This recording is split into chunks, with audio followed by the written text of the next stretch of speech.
Gajendra Shekhawat versus Randeep Surjewala. Coming up on News Track.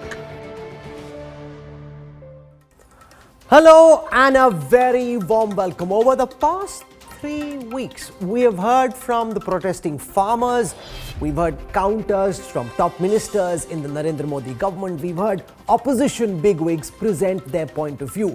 What we haven't had so far is a high voltage, high octane political showdown between the two main political parties who have completely contrarian positions on the new farm laws, which is exactly what we will do on the India Today News Track over the next 40 minutes.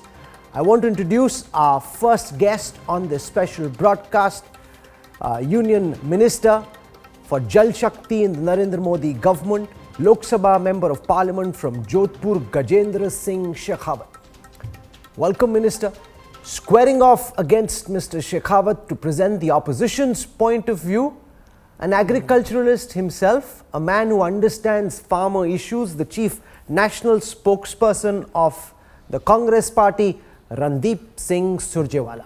So welcome, Mr. Shekhawat. Welcome, Mr. Surjewala. Okay, the first question is to Gajendra Shekhawat. There are farmers out in the streets near the capital's borders. They believe that your new farm bills will ensure their ruination. They are scared, they are petrified, and they think that you're doing this to benefit corporate India and to hurt the small and marginal farmers. Why are you so convinced, Minister, that your new farm bills will help the small Indian farmer? Gajendra Shekhawat.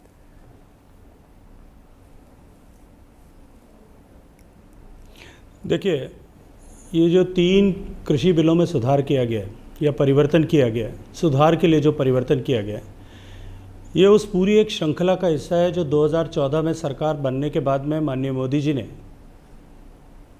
एक संकल्प के साथ में प्रारंभ की थी कि हमें 2022 तक देश के किसान की आमदनी को दुगना करना है। उस श्रृंखला में अनेक सुधार किए गए, अनेक इनिशिएटिव लिए गए, अनेक योजनाएं बनाई गई। सॉइल हेल्थ कार्ड से लेकर के एश्योर्ड इरिगेशन से लेकर के बहुत सारे रिफॉर्म्स जो हैं इस दृष्टिकोण से किए गए। किसान को सम्मान निधि के नाम पर एक सहायता दी गई। फार्म इंश्योरेंस का जो है वो एग्रीकल्चर इंश्योरेंस का प्रोविज़न किया गया, उसका एक रोबस्ट मैकेनिज़्म बनाया गया। और उसी श्रृंखला में मार्केट रिफॉर्म्स की जो आवश्यकताएं हैं, और वो केवल ऐसा नहीं है कि सीधे से सरकार ने उठाया और कर दिया जैसे विपक्षी के मेरे मित्र आरोप लगाते हैं। स्वामीनाथन साहब ने जो भारत की कृषि क्षेत्र के संपूर्ण रिवैम्प जो है पुनरुद्धार के लिए बनाया गया था, उसकी अनुशंसाओं के अनुरूप भी एपीएमसी नियमों में संशोधन की आवश्यकता थी। एसेंशियल कमोडिटीज़ एक्ट को जो है वो डीरेगुलेट करने की आवश्यकता थी। जो कॉन्ट्रैक्ट फार्मिंग पर उन्होंने बात की थी। डबलिंग फार्मर्स इनकम की जो रिपोर्ट्स आई थी अशोक दलवाई की चेयरमैनशिप में, 14 वॉल्यूम की रिपोर्ट में इन सारे तीनों विषयों पर विस्तार से बात की गई थी। अशोक गुलाटी जी से लेकर के अनेक कृषि क्षेत्र में काम करने वाले जो है स्कॉलर्स, उन्होंने भी इस विषय में बात की थी। और सबसे ऊपर विपक्षी मित्र जो आज इसे काला कानून बताने की कोशिश कर रहे हैं, उन सब ने भी अनेक बार इस विषय में बात की थी। मैं ये मानता हूँ कि भारत में जिस तरह से एक लंबी यात्रा कृषि क्षेत्र ने तय की है, फूड डेफिसिट नेशन से लेकर के फूड सरप्लस नेशन या फूड एक्सपोर्टिंग नेशन तक हम आए, और इस ट्रांसफॉर्मेशन के समय में जिस तरह के पॉलिसी बदलाव की आवश्यकता थी वो नहीं करने के कारण से ही हमारा किसान आज डिस्ट्रेस में है, तकलीफ में आया है। उनको परिवर्तन करने के निर्णय से जो एक श्रृंखलाबद्ध कार्यक्रम किया गया, एक चरणबद्ध का जो है योजनाएं बनाई गई, ये उसका हिस्सा है। लेकिन विपक्ष के मित्र केवल और केवल राजनीतिक कारण से इस पे गतिरोध पैदा करने की कोशिश कर रहे हैं। Randeep Singh Surjewala, the government's contention is that because previous governments didn't reform Indian agriculture, which is why productivity in Indian agriculture is now hitting a plateau, which is why dramatic, drastic, immediate reform is needed, and all that you and your colleagues in the opposition are doing is petty politics because you want to pin the government down. Rahul ji, first and foremost, why is Modi government so arrogant? Why is Modi government so obdurate and so insensitive that lakhs of farmers, as you pointed out, are sitting on the borders of Delhi. 20 farmers have died because the temperatures have fallen to below 5 degrees Celsius. But the government refuses to come down from the Himalayan arrogance that it has and listen to the cry of the farmers to abolish the 3 anti-agriculture black laws. And this is consistent with Modi government, if I may point out. Modi ji came to power promising 3 things. Number 1, bonus wherever necessary, cost plus 50% as MSP to the farmer, and loan waiver wherever needed. What did they do? The first decision they took was on June 2014. This is a letter where they said if you give bonus to the farmer, even if a state government gives, we will not procure. On 6th February 2015, the same Modi government files this affidavit in the Supreme Court and says cost plus 50% cannot be given to the farmer, a promise on which the Prime Minister came to power. Thirdly, Mr. Jaitley rules out farm loan waiver altogether. And now they have the audacity to impose GST on pesticides, on tractors, on tires, as also on other agrarian items. This shows the malintent of this government in listening to cry for relief of the farmer. That's the actual truth. Mr. Shekhawat, instead of listening to the pain of the farmer, you have brought forth reforms in the way that you conceive them. The farmers say we want more agricultural mandis, we need mandis to be closer to our farms so that we don't, if we can't go to the mandi, which is very far away, there should be a mandi closer to us. They're saying you're not listening to the reform that we need, you are thrusting reforms down our throats, reforms which we don't believe to be reforms at all, reforms which we worry will make us worse off than we are at present. Gajendra Shekhawat.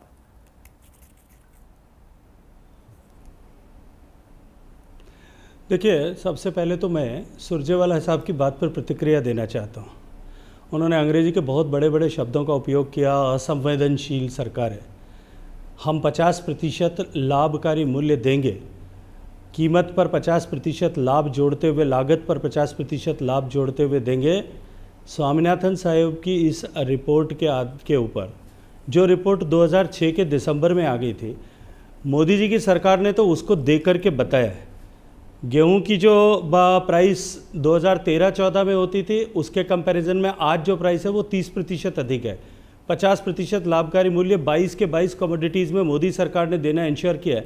आप हम पर आरोप लगा रहे मित्र, अपने आप गिरेबान में झांक करके देखिए कि 6-8 साल तक जब आपकी सरकार थी, 6 से लेकर 14 तक, तब आपने उसमें क्या किया था? आपने कोई निर्णय नहीं किया, और सरकार ने जब निर्णय किया तब आप कह रहे हैं कि ये निर्णय ठीक लागू नहीं हुआ है। आपने अपने घोषणा पत्र में जब लिखा कि ये एपीएमसी को एक्ट को एब्रोगेट करना चाहिए, इसको मॉडिफाई करने की आवश्यकता है, जब मोदी सरकार ने किया तो उसमें आपको आपत्ति है। कॉन्ट्रैक्ट फार्मिंग को लेकर के आप ही की सरकार के जो वर्तमान पंजाब के मुख्यमंत्री, वो जब 2011 में ये ट्वीट करते हैं कि अगर अकाली सरकार ने इसको रद्द नहीं किया होता तो 1.5 लाख किसानों की आमदनी 3 गुना हो गई होती, और आज जब हमने कर दिया है तब आपको, मुझे लगता है कि सिर्फ राजनीतिक कारण से, आपको जो है राजनीतिक द्वेष के कारण से इन कानूनों का रंग गलत दिखाई देता है। मुझे लगता है कि सुरजेवाला साहब, इसको राजनीति के चश्मे से उतार करके, मैं और आप दोनों किसान हैं, किसान के हित के दृष्टिकोण से देखिए कि आज पूरे देश भर के किसान, आप राजस्थान के प्रभारी रहे हैं कुछ समय तक, राजस्थान में अभी वर्तमान में जो पंचायती राज का चुनाव हुआ है, उस पंचायती राज के चुनाव में एक तरफा किसान ने मतदान, सरकार आपकी पार्टी कांग्रेस पार्टी के होते हुए भी और सरकार का कालखंड 3 साल बाकी होते हुए भी, एक तरफा मतदान राजस्थान की जनता ने, ग्रामीण जनता ने, जो प्रत्यक्ष और परोक्ष रूप से कृषि पर ही आधारित हैं, उन्होंने भारतीय जनता पार्टी के पक्ष में मतदान किया है। डिस्पाइट जितना आप जो है सरकार द्वारा प्रायोजित जितना तरह से इन बिलों को जो है वो खराब बताने की चेष्टा और इनके विरोध में वातावरण पैदा करने की चेष्टा की गई, उसके उपाध में भी, तो हमको धरातल पर देखना पड़ेगा पूरे देश भर के किसानों के दृष्टिकोण से। देश भर के किसान संगठन आकर के जब इस बिल के पक्ष में बात करते हैं, तो मुझे लगता है कि आपको भी एक बार इस विषय पर इंट्रोस्पेक्ट करने की आवश्यकता है। Mr. Surjewala, while I was preparing for this show, I went through the Congress's manifestos for the Lok Sabha elections and for the Punjab elections, and I want to show you what you say in your own party manifesto. The 2019 Lok Sabha manifesto of the Congress party says the Congress will repeal the APMC Act and make trade in agricultural produce, including exports and interstate trade, free from all restrictions. Now, Rahul Gandhi on the 7th of December 2020 says these are the Ambani-Adani farm laws and they need to be revoked. Nothing less is acceptable. I refer now to the last Congress manifesto for the assembly elections in Punjab in 2017, where under the leadership of Amrinder Singh, you said at that time, updation of the APMC Act to give farmers direct access to the national and international markets through digital technology. Now, Amrinder Singh is passing a resolution against all the three farm bills in the assembly. The government and the minister on the show is accusing the opposition of rank political hypocrisy and double standards. Randeep Surjewala. Rahul ji, यही सबसे बड़ा भ्रम जाल है जो Bharatiya Janata party फैलाती है। पहली बात, क्या 10 साल कांग्रेस यूपीए की सरकार रही, हमने एमएसपी या अनाज मंडियां खत्म की? जवाब नहीं में है। 10 साल जब यूपीए कांग्रेस की सरकार रही, क्या हम 3 कृषि विरोधी काले कानून लाए? जवाब फिर नहीं में। क्या किसानों ने इस प्रकार से देश की सरकार के खिलाफ आंदोलन किया? जवाब फिर नहीं में है। क्या यूपीए कांग्रेस की सरकार ने एमएसपी को 120 से 150% तक बढ़ाया? जवाब हाँ में है। तो कसूर करें आप और बंदूक चलाएं कांग्रेस के कंधे से, ये नहीं चलेगा। जिस मैनिफेस्टो की आपने बात की है, मैं उसकी एक लाइन आपके दर्शकों के लिए पढ़ूंगा और माननीय मंत्री जी के लिए भी। हमने ये कहा, कांग्रेस कृषि उपज मंडी समितियों के अधिनियम में संशोधन करेगी जिससे कि कृषि उपज के निर्यात और अंतर्राज्यीय व्यापार पर लगे प्रतिबंध खत्म हो। हम बड़े गांव और छोटे कस्बों में पर्याप्त बुनियादी ढांचे के साथ किसान बाजार की स्थापना करेंगे, क्योंकि अब मंडी की अनाज मंडी की परिधि आज 30 से 50 किलोमीटर है, परंतु 95% किसान 2 एकड़ भूमि का मालिक है, उसे तो 30 किलोमीटर मंडी तक जाना मुश्किल है। इसीलिए कांग्रेस पार्टी, राहुल गांधी, हमने ये प्रॉमिस किया कि हम 10 या 15 गांव के क्लस्टर पर एक अनाज मंडी बनाएंगे। 42,000 मौजूदा अनाज मंडियों की बजाय 1.5 से 2 लाख अनाज मंडी बनाएंगे, ताकि किसान को दूर जाना ही ना पड़े और एपीएमसी एक्ट फार्मर मार्केट बन जाए। मोदी जी क्या कर रहे हैं? उन्होंने अनाज मंडी ही खत्म कर दी। आप मुझे बताइए, अगर अनाज मंडियां खत्म हो गई तो मुझे न्यूनतम समर्थन मूल्य यानी एमएसपी कौन देगा, कहां मिलेगा? पर ये अनाज मंडी खत्म कहां हुई? आप तो भ्रम फैला रहे हैं शो पर भी। आप ये कह रहे हैं कि एपीएमसी बंद हो गया या अनाज मंडी खत्म हो गई। कहां खत्म हुई है? सरकार बार बार तो बोल रही है, आप ऐसी चीजें कह रहे हैं, ऐसे आरोप लगा रहे हैं जो हुए ही नहीं है, ना कभी हुए हैं ना होंगे। ये मोदी जी ने कहा। राहुल जी, कम से कम आप पढ़े लिखे पत्रकार हैं और निष्पक्ष हैं। राहुल जी, ये पढ़ लीजिए इनका कानून, उसमें लिखा है कि एपीएमसी आज से खत्म हो जाएंगी। जब एपीएमसी खत्म हो जाएंगी, जब अनाज मंडी खत्म हो जाएंगी, जब फूड कॉरपोरेशन ऑफ इंडिया अनाज खरीदेगा ही नहीं, तो देश के 18 करोड़ किसानों का अनाज बिकेगा कैसे? उसे न्यूनतम समर्थन मूल्य मिलेगा कैसे? और उसे देगा कौन? 25 लाख करोड़ का खेती का व्यापार है, ये उसको 3 या 4 उद्योगपतियों के हाथ पकड़ाकर किसान को अपने खेत में गुलाम बनाना चाहते हैं। और इसीलिए रात के अंधेरे में 3 काले कानून अध्यादेश के माध्यम से लाए और संसद में बगैर वोट दिलाए पहली बार 73 साल में ध्वनि मत से पारित करवाए, विपक्ष के और कांग्रेस के सांसदों को सस्पेंड करके। षड्यंत्र बिल्कुल साफ है। शेखावत साहब, कहा जा रहा है कि कुछ निजी कंपनियां सारा मुनाफा कमाएंगी और किसानों की हालत बद से बदतर हो जाएगी।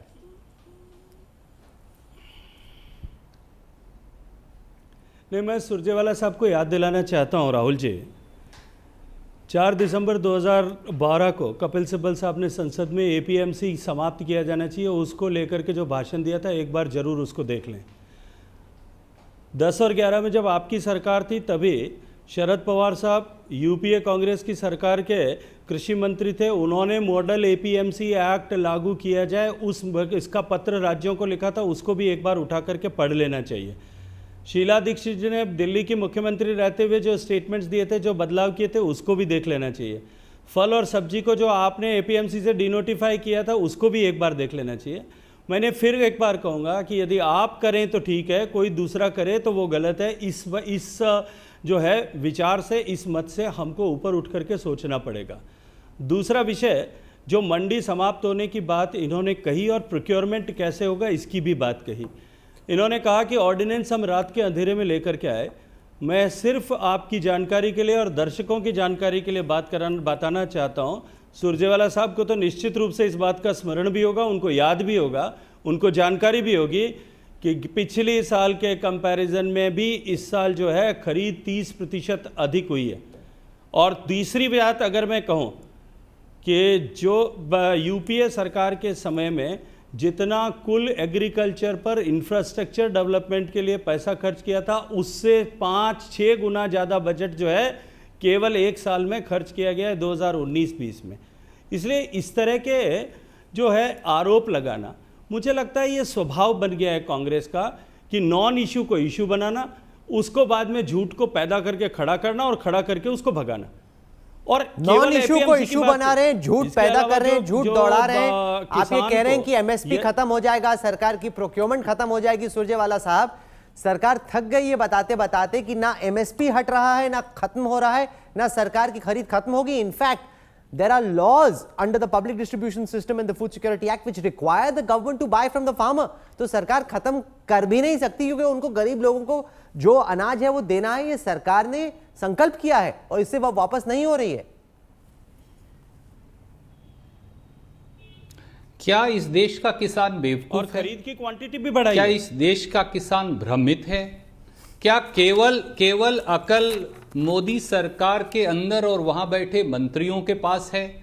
देश का अन्नदाता जो हल्का मूठ पकड़कर खेती करता है और जो ठिठुरती सर्दी में करहा रहा है दिल्ली के बॉर्डर्स के ऊपर, उसको समझ नहीं है? क्या आदरणीय मंत्री जी या मोदी सरकार ये कहना चाहती है? दो बातें समझ लीजिए। इस साल का बजट उठाइए, 75,000 करोड़ रुपया फूड सब्सिडी कम हो गई। फूड कॉरपोरेशन इंडिया पे 2.5 लाख करोड़ का डेट है।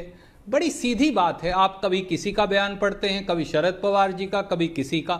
मैं केवल हाथ जोड़कर एक बात कहता हूं, क्या कांग्रेस के समय में 3 काले कानून आए? जवाब नहीं में है। क्या कांग्रेस ने एमएसपी या अनाज मंडियां खत्म करने की बात की? जवाब नहीं में है। क्या हमने 150% तक एमएसपी बढ़ाकर दिया? जवाब हाँ में है। क्या कभी किसानों ने आंदोलन किया हमारे 10 साल के यूपीए के शासन में? जवाब नहीं में है। तो सीधी बात यह है, आप 2003 में वाजपेयी जी और भाजपा ने एक एपीएमसी मॉडल एक्ट बनाया था, उसकी चर्चा कहीं शरद पवार जी ने कर दी।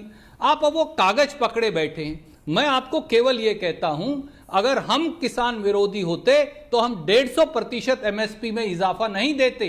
हमारे समय में किसान ने आंदोलन नहीं किया। किसान आज लाखों की संख्या में सड़कों पर पड़ा है और पूरे देश में आंदोलित है। इसलिए कांग्रेस के कंधे पर रखकर बंदूक चलाना बंद कीजिए और केवल यह बताइए कि आप सत्ता का हट छोड़कर अगली फसल और अगली नस्ल की लड़ाई जो किसान लड़ रहा है, उसके लिए इन 3 काले कानून कब खत्म करेंगे? बात छोटी सी है और इतनी ही है। शेखावत साहब, ये सवाल बार बार उठता है कि क्या किसान बच्चे हैं या बेवकूफ हैं कि उन्हें नहीं मालूम कि उनके हित में क्या है? ये क्यों सरकार मानती है कि आप ही को मालूम है कि किसान को क्या चाहिए?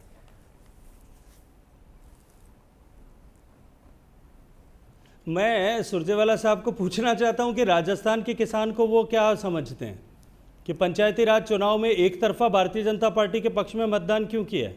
2 करोड़ से ज़्यादा किसानों ने और कृषि पर आधारित लोगों ने मतदान किया है। भारतीय जनता पार्टी को एक तरफा बहुमत दिया है। राजस्थान के इतिहास से उलट, राजस्थान में हर 5 साल में सरकार बदलती है। 30 साल से जिसकी सरकार होती है उसी को सामान्य रूप से उसी को बहुमत मिलता है। हमेशा ऐसे होता है पंचायती राज के चुनाव में। पहली बार उसके विपरीत मतदान किया है। इसका मतलब किसान आपके द्वारा फैलाए गए इस भ्रम से समझता है। और आप इतनी जोर से ये बात कह रहे हैं कि हमने 150% जो है 1.5 गुना लागत पर 50% जोड़ करके कॉस्ट का 150% हमने एमएसपी दिया। एक बार कागज उठा करके, आंकड़े उठा करके तो देखिए कि कितने फसलों में आप 150% दे रहे थे। 22 के 22 कमोडिटीज़ में जो एमएसपी पर खरीद के लिए जो नोटिफाइड हैं उन सब में 150% लागत पर लाभकारी मूल्य मिले, ये मोदी सरकार ने सुनिश्चित किया है। आप जो है सुरजेवाला साहब आंकड़ों को एक बार देख करके बात कीजिए, केवल और केवल आप ऐसे शब्दों के मायाजाल से बदलना चाहते हैं, ये तो अब किसान मुझे लगता है कि नहीं समझेगा।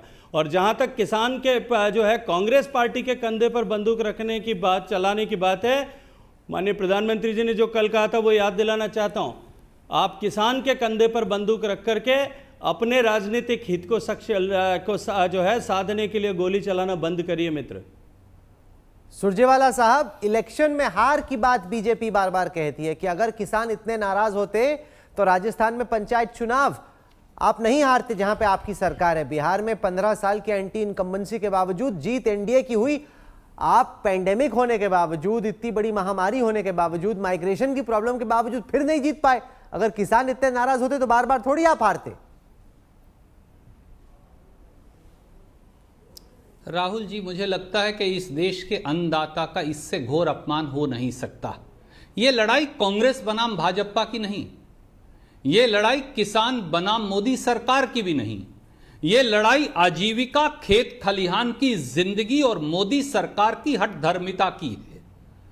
अगर किसी पंचायत के चुनाव में, और जो ये कह रहे हैं मैं इनके आंकड़ों से नावाकिफ हूं, जिला परिषद, पंचायत समिति और लोकल बॉडीज में आज भी कांग्रेस के पास भाजपा से ज्यादा बहुमत राजस्थान में है। पर आज विषय ये नहीं, आज विषय ये है कि देश के लाखों करोड़ों 62 करोड़ अन्नदाता सड़कों पर हैं और ये पंचायत चुनाव में उलझे हुए हैं।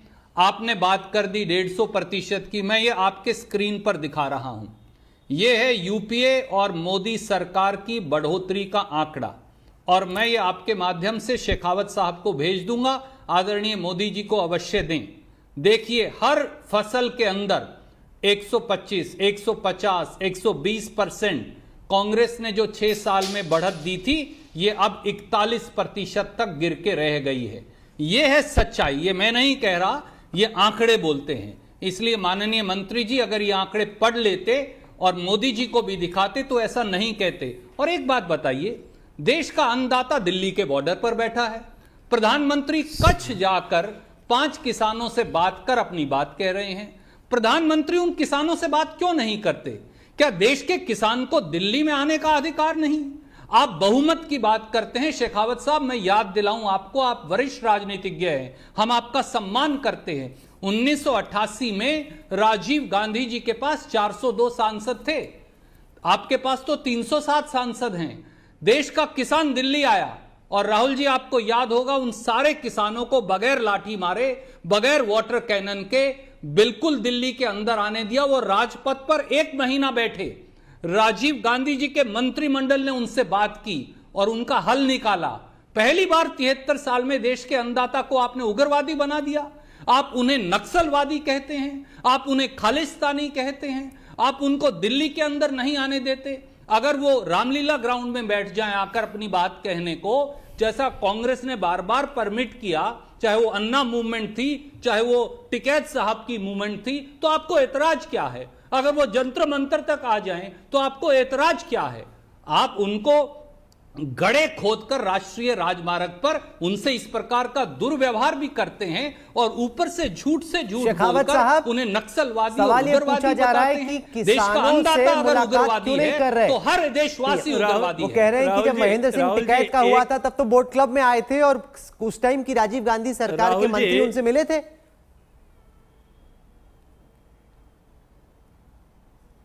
राहुल जी, एक कागज मैं भी दिखाना चाहता हूं सुरजेवाला साहब को, जो इन्होंने कहा कि एमएसपी जो 2013-14 में की क्या थी और आज क्या है, इसको एक बार देख लें और आपके माध्यम से मैं उनके पास में भेज भी दूंगा। 13-14 में गेहूं की एमएसपी 1400 रुपये थी, अभी 1975 रुपये है।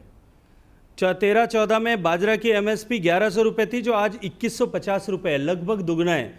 13-14 में मूंग की एमएसपी 4500 रुपये थी, जो आज 7156 रुपये है। 13-14 में सरसों की एमएसपी 3000 रुपये थी, जो आज बढ़ करके 4650 रुपये हो गई है। 150% जो है उसमें लगभग 50% की वृद्धि हुई है।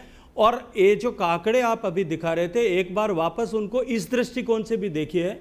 आपने वृद्धि के दृष्टिकोण से तो देखा 10 साल में जो आपने की, लेकिन इस दृष्टिकोण से भी देखिए एक बार। मेरे मित्र रणदीप सुरजेवाला साहब, मैं उनसे कहूँगा कि उन 22 कमोडिटीज़ में से कितने पे 150% मिल रहा था और उसके अगेंस्ट में विज प्रोक्योरमेंट कितना हो रहा था। हमने केवल एमएसपी नहीं बढ़ाया, एमएसपी को 1.5 गुना करने के साथ साथ में प्रोक्योरमेंट को भी बढ़ाया। एमएसपी से अगर किसान के घर में 1,59,000 करोड़ रुपया पिछले 5 साल में एमएसपी बढ़ाने के कारण से एडिशनल गया है, तो 1,62,000 करोड़ रुपया एडिशनल प्रोक्योरमेंट के कारण से अतिरिक्त गया है। कुल मिलाकर के 3.25 लाख करोड़ रुपया किसान के घर में एमएसपी बढ़ाने और एडिशनल प्रोक्योरमेंट के कारण आपने उस सवाल का जवाब नहीं दिया जो गेहूं से रणदीप लेकर सुरजेवाला ने के और पूछा, 3,00,000% चने तक का प्रोक्योरमेंट एडिशनल बढ़ा है, जिसमें वो आपसे जानना चाह रहे थे कि कभी आप किसानों को मैं अपनी उग्रवादी बात पहले कहते कहूं हैं, कि- कभी खालिस्तानी कहते हैं, कभी माओवादी कहते हैं, कभी नक्सल कहते हैं। किसानों को भी लग रहा है कि सरकार उनके आंदोलन को डिस्क्रेडिट करने की कोशिश कर रही। राहुल जी, मैं ये भी स्पष्ट कर देना चाहता हूँ। देखिए, जैसा मैंने अपनी पिछली बातचीत के समय में कहा कि नॉन इशू को इशू बनाना, झूठ को पैदा करना, खड़ा करना और उसे दौड़ाने का प्रयास करना। सीए के आंदोलन में क्या हुआ? देश को मजहब के आधार पर बांटने का षड्यंत्र किया गया। जिस कानून में नागरिकता देने का सिर्फ विषय था, देने में भी सिर्फ एक बारगी की रियायत दी गई थी। ऐसे लोगों को जो सरकारी संरक्षण में प्रताड़ित किए जाते हैं, मैं पाकिस्तान के बॉर्डर को रिप्रेजेंट करता हूँ भारत में, जैसलमेर और जोधपुर को, हजारों की संख्या में मेरे यहाँ ऐसे लोग रहते हैं जो अपनी बहू बेटियों की इज्जत को गंवा करके या बचाने के लिए यहाँ पे आए। वो दर दर की ठोकरें खाते हैं। उनकी सहूलियत के जो कानून बनाया था उसको ले जाकर के इन्होंने देश को मजहब में के आधार पर बांटने का षड्यंत्र किया। देश भर में काला कानून बता करके विरोध किया। उस कानून 370 का विरोध किया। उन सारे जो है फैसलों के समय में, निर्णयों के समय में जो लोग जो विघटनकारी बात करने वाले लोग, जो नक्सलवादी मानसिकता रखने वाले लोग, जो शाहीन बाग के अंदर चेहरे दिखाई देते, तो वही सारे चेहरे अगर उनमें से कुछ चेहरे अगर किसानों के इस आंदोलन के बीच में दिखाई दें, तो मुझे लगता है कि देश के सामने स्पष्ट है। या तो मेरे मित्र सुरजेवाला साहब उसको देखना नहीं चाहते, और अगर देखें तो उनको हकीकत निश्चित रूप से पता लगेगी। हमने किसान हमारे लिए सम्माननीय है, वो हमारा अन्नदाता है। हमने बातचीत किए रास्ते पहले भी खुले थे, हमारे लिए आज भी खुले हैं, आगे भी खुले रहेंगे। 5 दौर की बातचीत हमने उनसे की है। प्रधानमंत्री ने आज जो है उनको भरोसा दिलाया है, गृह मंत्री के साथ में उन्होंने बातचीत की है, सरकार के मंत्रियों के समूह ने उनके साथ में बातचीत की है, देश भर के किसानों के संगठनों से भी बात की है, अन्य प्रदेशों के किसानों के संगठनों से भी बातचीत की है। ये देश के 65 करोड़ किसान सड़क पर हैं, ऐसी बात करते हैं। तभी तो मैं ये कहने को मजबूर होता हूं कि राजस्थान के किसान ने आपको नकार दिया है। और जो उन्होंने कहा कि आंकड़े अभी बता रहे थे, मुझे लगता है कि कोई आंकड़े या तो राजस्थान की कांग्रेस पार्टी ने सुरजेवाला साहब को कुछ ट्वीक करके बताए हैं, कुछ अपनी तरफ से तोड़ मरोड़ करके बताए हैं। मैं उनकी जानकारी के लिए बता दूं, 21 जिला परिषदों के चुनाव हुए थे, उसमें से केवल आप 4 पर हैं मित्र, केवल 4 जगह जीत पाए। बाकी क्या जो है 14 जगह भारतीय जनता पार्टी को स्पष्ट बहुमत देकर के और जिला प्रमुख बनाने का मौका दिया है। और इससे पहले की जब आपकी सरकार थी 2008 से 13 के समय में, उस समय आप इन जिलों में कितने स्थानों पर थे, इन पंचायत समितियों पे कितने स्थानों पर थे? उससे पहले जब 1998 से 2003 तक आपकी सरकार थी, तब कितने स्थानों पर है? तुलना करिए, बराबरी की तुलना करिए। आप पे आरोप लग रहा है रणदीप सुरजेवाला कि आप बढ़ा चढ़ा कर बात बोल रहे हैं। सरकार ने नहीं कहा कि सारे किसान नक्सली हैं या माओवादी हैं या उग्रवादी हैं या खालिस्तानी। उन्होंने कहा कि ऐसे कुछ तत्व, ऐसे कुछ एलिमेंट्स इन किसानों के आंदोलन में घुस गए हैं और बाकी किसानों को बहका रहे हैं। पहली बात तो पिछले 5 मिनट से मैं आदरणीय मंत्री जी को सुन रहा हूं। उन्होंने किसान आंदोलन को छोड़कर बाकी सब बातें की। यही भ्रमजाल है। देखिए, 3 बड़ी सीधी बात हैं। भारतीय किसान यूनियन के नेतृत्व में 31 किसान संगठन वहां बैठे हैं, जो लाखों किसान के साथ बैठे हैं, उनकी नुमाइंदगी करते हैं। उनकी एक ही मांग है, 3 काले कानून खत्म कीजिए और उसके बाद वार्तालाप कीजिए। क्या मोदी सरकार ये कर रही है? जवाब नहीं में है। दूसरा, मोदी सरकार ने जमाखोरों और काला बाजारों के लिए कानून बनाया है। जब अनाज मंडी खत्म हो जाएगी, जब न्यूनतम समर्थन मूल्य मिलेगा ही नहीं, तो आप कह रहे थे राहुल जी फिर पीडीएस में राशन गरीब आदमी को मिलेगा कैसे? खत्म हो रही है वो राशन तो मिलेगा ही नहीं। 84 करोड़, सर सुनिए तो सही, मैंने आपकी इंटरफेयर नहीं किया, बात सुनी। 84 करोड़ लोगों को फूड सिक्योरिटी एक्ट में भोजन के अधिकार में भोजन देना है। जब आप खरीदेंगे ही नहीं एफसीआई के माध्यम से, क्या 18 करोड़ किसान के खेत में एफसीआई जा सकती है खरीदने? 42,000 मंडियों से तो आप खरीद नहीं पाते, 18 करोड़ किसान के खेत में कैसे जाएगी? तो किसान फिर बाजारी ताकतें जो 3-4 आएंगी उनके पास निर्भर है, वो किसी दाम पर खरीदें। तो राशन की दुकान पर मिलने वाले गरीब के राशन का क्या होगा? और तीसरा राहुल भाई, आप प्याज, आलू, टमाटर जरूर खरीद के लाते होंगे, आप नहीं तो परिवार का कोई सदस्य लाता होगा। कोई ऐसा किसान है जिसे 8 से 10 रुपया किलो से ज्यादा प्याज, टमाटर, आलू का मिलता हो, पर आपको वो 40 रुपया मिलता नहीं, है। पर वही तो सरकार खत्म करने की कोशिश कर रही है। यही जो बात कही सुरजेवाला जी आपने, इसी प्रॉब्लम को तो सरकार सॉल्व करने की कोशिश कर रही है कि किसान फिलहाल बेचता है एक बिचौलिए को, बिचौलिया लेके जाता है मंडी में। यहां पर किसान के पास ऑप्शन है कि वो डायरेक्टली कस्टमर को बेच सकता है, डायरेक्टली किसी कोऑपरेटिव को बेच सकता है, डायरेक्टली किसी प्राइवेट कंपनी को बेच सकता है। और आप क्यों सोचते हो कि किसान इतना मूर्ख है? अगर उसको सही कीमत नहीं मिली, आज का हिंदुस्तानी किसान पढ़ा लिखा है, जानकार है, अगर उसको मंडी पे बेहतर रेट मिल रहा है और प्राइवेट कंपनी कम रेट दे रही है, आपको क्यों लगता है कि किसान जाके कम रेट पे बेच देगा जबरदस्ती करके? यही तो भ्रम है। आज प्राइवेट आदमी आज भी मंडी में आकर खरीद सकता है। अनाज मंडी क्या चीज है पहले समझिए। वो बिचौलिए नहीं है, वो एससी बीसी गरीब लोग हैं। अनाज मंडी को बिचौलिए ये लाना चाहते हैं 3। अनाज मंडी में जब मैं मेरी गेहूं लेकर जाता हूं तो वहां एक दुकानदार है जो उस गेहूं की बिकवाली में मेरी मदद करता है, वहां एक मजदूर है जो उस फसल में घास फूस जो है उसे छानता है, वहां एक मजदूर है जो ढेरी बनाने में किसान की मदद करता है, वहां पल्लेदार यूनियन है जो उसकी फसल को ढकने में मदद करती हैं, वहां बोली लगाने वाले साथी हैं जो किसान को की फसल की बोली लगाने में मदद करते हैं, और एफसीआई के कर्मचारी हैं। ये ज्यादातर 2 करोड़ लोग शेड्यूल कास्ट और बैकवर्ड क्लास के गरीब मजदूर हैं। ये बिचौलिए नहीं, ये किसान के मददगार और किसान मित्र हैं, ये बिचौलिए नहीं। बिचौलिए वो 3 और 4 कंपनियां हैं जो अनाज मंडियों से इन 2 करोड़ लोगों को खत्म करके और किसान को उनके रहमो करम पर छोड़कर मोदी सरकार करना चाहती है, इसीलिए वो आंदोलित है। एक बात याद करिए, ये पहली सरकार है 73 साल में जिसने एसेंशियल कमोडिटीज एक्ट खत्म करके कानून बनाया है कि 70 रुपए की दाल जब तक 140 रुपया किलो नहीं हो जाएगी तब तक सरकार दखलंदाजी नहीं करेगी। स्टॉक की लिमिट को खत्म कर दिया, जमाखोरों और काला बाजारों को कहा आइए भंडारण करिए और 100% महंगा बेचिए। यह कैसी सरकार है? किसान से सस्ता रेट पे अनाज खरीदा जाएगा, मुझसे 19 रुपया 25 पैसे किलो में गेहूं खरीदी जाएगी और आपको 150 रुपया किलो में राहुल बेची जाएगी आपके दर्शकों को। ये वो षड्यंत्र है 25 लाख करोड़ के किसान भी कहते हैं और यहाँ पे मोदी सरकार कर रही है। कांग्रेस पार्टी के नेता भी कह रहे हैं कि आप मिडिलमैन को, अर्थीयों को खराब नाम देने की कोशिश कर रहे हैं कि वो वाकई में इस पूरे प्रोसेस में मदद करते हैं, और ऐसा नहीं कि किसानों से उनकी दुश्मनी है, उनके बीच में काफी एक सिम्बायोटिक रिलेशनशिप है।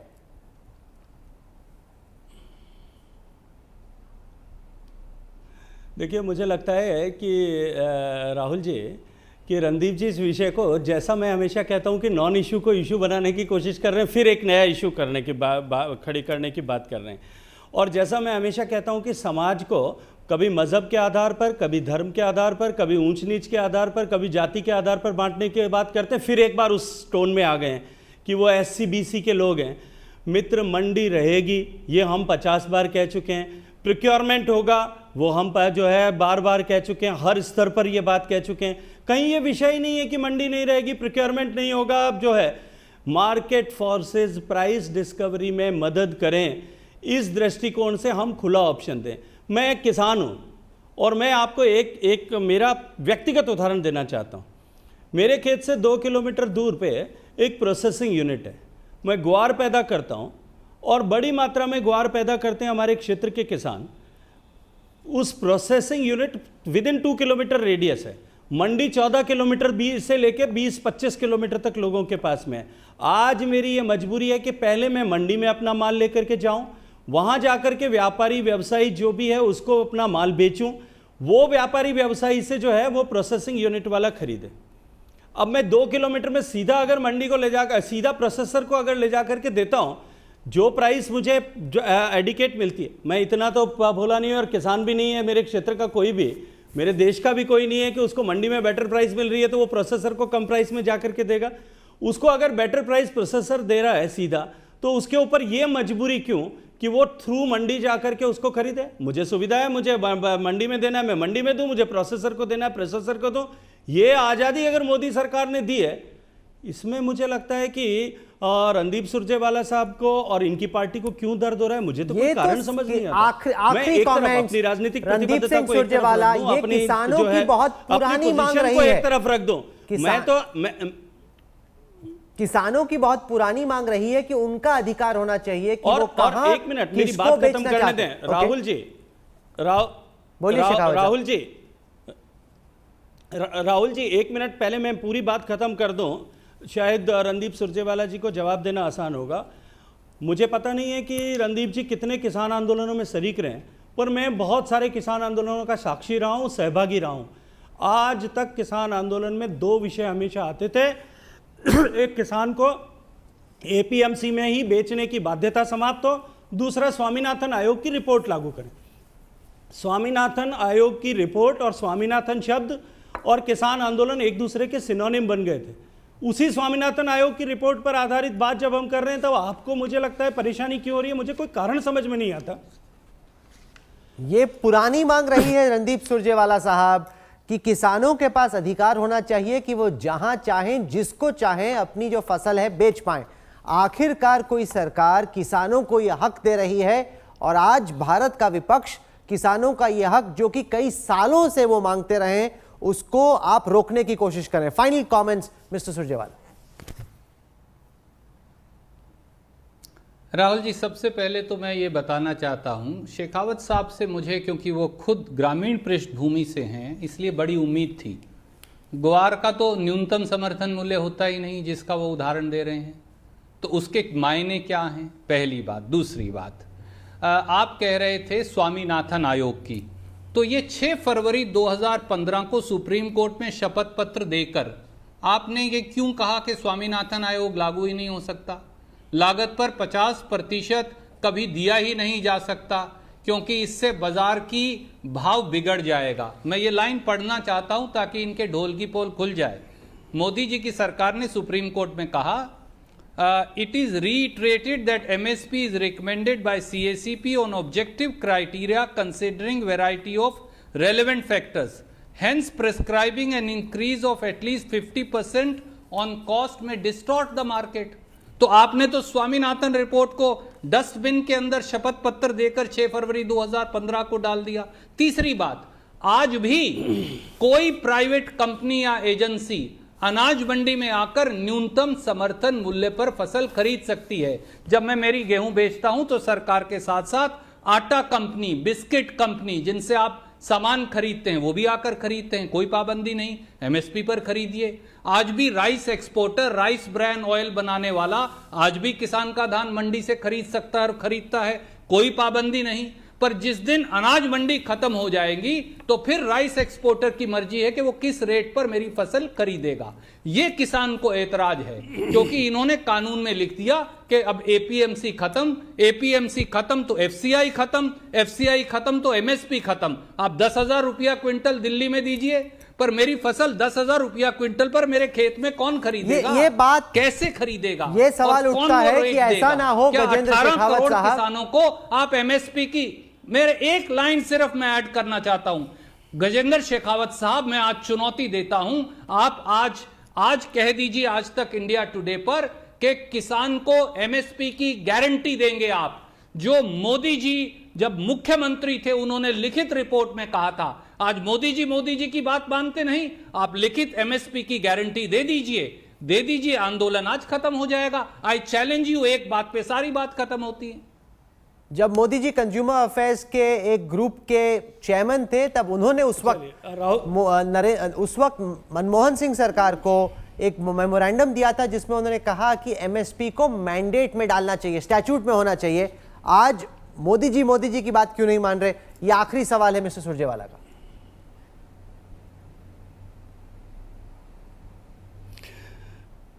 देखिए, दो विषय मैं आपके सामने रखना चाहता हूं। एक, स्वामीनाथन साहब की रिपोर्ट का हवाला सुरजेवाला साहब ने दिया। मैं एक प्रश्न पूछना चाहता हूं सुरजेवाला साहब को कि आपको निश्चित रूप से जानकारी होगी कि स्वामीनाथन साहब ने अपनी रिपोर्ट का चौथा वॉल्यूम 2006 में दे दिया था। 6 से लेकर के 2014 तक 8 साल तक आपकी सरकार थी। क्या वो किसानों के सामने जाकर के ये स्थिति वो या उनके पार्टी के बड़े नेता सारे जाकर के ये स्पष्ट करेंगे कि 8 साल तक उन्होंने जो ये 1.5 गुना लाभकारी मूल्य देने की बात कर रहे हैं उसको सुनिश्चित क्यों नहीं किया था? क्यों माननीय मोदी जी की सरकार को यह मौका दिया था कि हम 1.5 गुना लाभकारी मूल्य दें? आप पहले दे सकते थे, आपने क्यों नहीं दिया था? हमने उसको डस्टबिन में डाला, ये आरोप तो आप लगाते हैं। मित्र, मेरा आरोप यह है कि आप उसको तकिए के नीचे रख करके क्यों सो रहे थे 8 साल तक? आपने उसमें से कितनी अनुशंसाओं को माना था? ये मोदी जी की सरकार है जिसने न केवल मार्केट रिफॉर्म्स के लिए काम किया है, न केवल सॉइल एंड जो है हमारी की रिफॉर्म्स पर काम किया है, न केवल इरिगेशन को बढ़ाने के लिए काम किया, न केवल जो है एग्रीकल्चर इंश्योरेंस पे काम किया, अपितु स्वामीनाथन साहब की रिपोर्ट की बाकी सारी अनुशंसाएं कि एडिशनल सोर्सेज ऑफ इनकम जो है वो बने, उसके ऊपर काम किया। इसके साथ साथ में हमने फार्म गेट प्रोसेसिंग की कैपेसिटी बढ़े, उसके ऊपर काम किया। हमारी भंडारण की क्षमता बढ़े, हमारी वेयर हाउसिंग बढ़े, हमारी कोल्ड चेन्स बढ़े, हमारे लॉजिस्टिक्स इसके बारे में बढ़े, इसके ऊपर हमने काम किया। एग्रीकल्चर एक्सपोर्ट बढ़े, इस कमिटमेंट के साथ में हम काम कर रहे हैं। केवल सिर्फ शब्दों के मायाजाल बुनना और बार बार एक ही बात कि भूत आएगा तो शहर खाली हो जाएगा, भूत आएगा तो शहर खाली हो जाएगा। मुझे लगता है कि ये जो हॉलीवुड की मूवीज है कि गॉडजिला आया और पूरा शहर अमेरिका तबाह हो गया या कोई एक बड़ा शहर तबाह हो गया है, ऐसी कपोल कल्पनाएं करने की बजाय और उनके माध्यम से भ्रम फैलाने की बजाय कि मंडियां खत्म हो जाएंगी, जो है पीडीएस खत्म हो जाएगा, प्रोक्योरमेंट खत्म हो जाएगा, देश का किसान कहां जाएगा? बार बार देश का प्रधानमंत्री अश्योर कर चुका है, देश का कृषि मंत्री फ्लोर ऑफ द हाउस पर अश्योर कर चुका है कि कोई मंडी व्यवस्था समाप्त नहीं होगी। और हमने हाथ कंगन को आरसी किया और पढ़े लिखे को फारसी किया। इस साल जो है हमने प्रोक्योरमेंट को 30% बढ़ा करके आपके सामने किया है। देश के किसान ने अगर 30 उत्पादन बढ़ाया है तो हमने प्रोक्योरमेंट भी उसी जो है उससे अनुपात में उससे भी अधिक प्रोक्योरमेंट को बढ़ाया। और केवल गेहूं चावल ही किसान पैदा नहीं करता सुरजेवाला साहब, आप पंजाब और हरियाणा से आते हैं, उसके बाहर भी किसान है। मूंग का किसान है, चने का किसान है, दलहन का किसान है, तिलहन का किसान है। वो किसान का प्रोक्योरमेंट कितना होता है? आपके समय में नेफेड को जो है क्रेडिट गारंटी मात्र 3,000 करोड़ रुपए की थी, बैंक गारंटी भारत सरकार देती थी। आज 50,000 करोड़ रुपए से ज्यादा की देती है। कितने गुना उसमें वृद्धि हुई है प्रोक्योरमेंट में। धरातल पर जाकर के पूछिए राजस्थान के किसान को, मध्य प्रदेश के किसान को, तेलंगाना के किसान को, आंध्र प्रदेश के किसान को, हरियाणा के किसान को, वेस्ट बंगाल के किसान को। तमाम आपके सहयोगियों के बारा भ्रम फैलाने के बावजूद भी किसान कहीं भी आपके साथ में खड़ा होने को राजी नहीं है। What we've seen over the past 40 minutes is a fierce contest of ideas. I'm out of time, Mr. Surjewala. You have your hand up. I can only give you 15 more seconds. बड़े बड़े शब्द, नतीजा कुछ नहीं। दो बातें पूछी थी, एमएसपी की गारंटी दे दीजिए, गजेंद्र शेखावत साहब दे दें, अभी आंदोलन खत्म हो जाएगा। दूसरा, मोदी जी की बात क्यों नहीं मानते? दोनों बातों का कोई जवाब नहीं दिया। इतने बड़े बड़े अंग्रेजी के शब्द बताए ताकि वो किसान के सर के ऊपर से निकल दे। गांव में कहते हैं अगर बुआ के मूंछ होती तो मामा कहलाता। यही शेखावत साहब मोदी सरकार कर रही है और इसी बात की वजह से इस देश का अन्नदाता आंदोलित है। I'm sure he wants to respond to the बुआ की मूंछ, so go ahead. 15 more seconds to you, Mr. Shekhawat.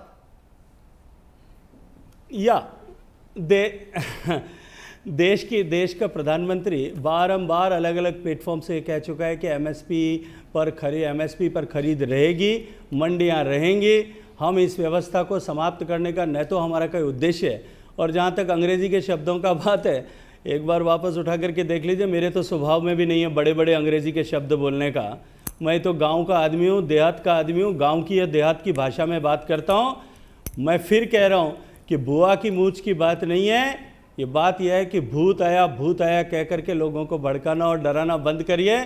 न भूत आएगा, और आप लोगों को जनता ने भूत जरूर बना दिया है, और उस भूत बने हुए अपने भूत को उतारने के लिए आप लोग जिस तरह के नॉन इश्यूज़ को इशू बनाने की बात कर रहे हो, लोगों को भड़काने की बात कर रहे हो, केवल अपनी खिसकती हुई राजनीतिक जो है जाजम और ज़मीन को वापस समेटने की कोशिश कर रहे हो। मित्र, इससे बाहर आकर के आम किसान की दृष्टिकोण से सोचने की कोशिश कीजिए। राहुल गांधी जी के किसानी के तजुर्बे से सोचना बंद करिए। देश के किसान, आम किसान के बेटे के तजुर्बे से सोचना शुरू करिए। अपने देहात के किसान के तजुर्बे से देखना शुरू करिए, उसके नज़रिए से देखना शुरू करिए।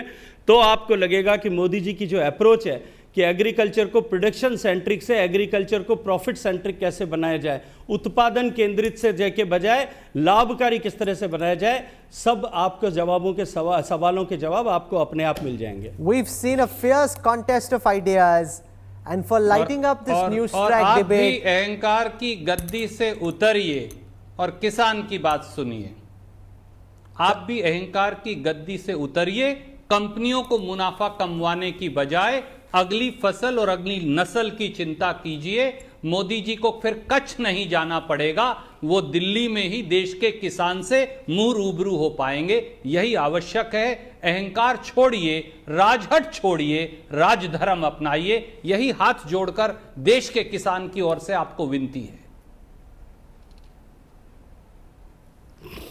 गजेंद्र सिंह शेखावत साहब, रणदीप सिंह सुरजेवाला जी, आप दोनों ने हमें वक्त देखिए, दिया। अहंकार ऐसे तो खत्म ही नहीं होगा। हाँ बोलिए, 10 सेकंड खत्म कीजिए शेखावत साहब। 10 सेकंड्स प्लीज। हाँ, मुझे लगता है कि अहंकार और मोदी सरकार, इन दोनों में कहीं कोई साम्यता ही नहीं है। हम तो किसान को अन्नदाता मानते हैं। अन्नदाता कहना हमने शुरू किया, हमने उनसे बातचीत की है। उनके जीवन में परिवर्तन लाने, उसके बच्चे खुशहाल बने, उसके बच्चे ट्रेडर बने, उसके बच्चे प्रोसेसर बने, इन सब के लिए हम काम कर रहे हैं। आत्मनिर्भर भारत योजना में उसी के लिए हमने 1 लाख करोड़ रुपए के विनिवेश का प्रावधान किया है। 10,000 करोड़ रुपए वोकल जो है लोकल को ग्लोबल बनाने के लिए हम निवेश कर रहे हैं। Okay. ये सारे काम अगर आपने किए होते तो आपके पास में अधिकार होता कि आप किसान की पैरवी करते, बात करते। केवल बातों से नहीं, धरातल पर काम से जो है वो देश परिवर्तित होता है, वो देश समृद्ध होता है, वो देश संपन्न बनता है। गजेंद्र सिंह शेखावत साहब, रणदीप सिंह सुरजेवाला जी, आप दोनों ने वक्त निकाला, अपनी अपनी बातें रखी। दोनों बेहतरीन वक्ता है। लगता है कि एक और बहस हमें करनी पड़ेगी। एक बार फिर से आप दोनों को बुलाना पड़ेगा इस शोडाउन के पार्ट 2 के लिए। लेकिन फिलहाल आप दोनों ने वक्त निकाला, इसके लिए बहुत बहुत शुक्रिया। That is about as high octane a contest of ideas as you're going to see on News TV. If you watched this broadcast, I'm sure you enjoyed it. Thank you for your time and your trust.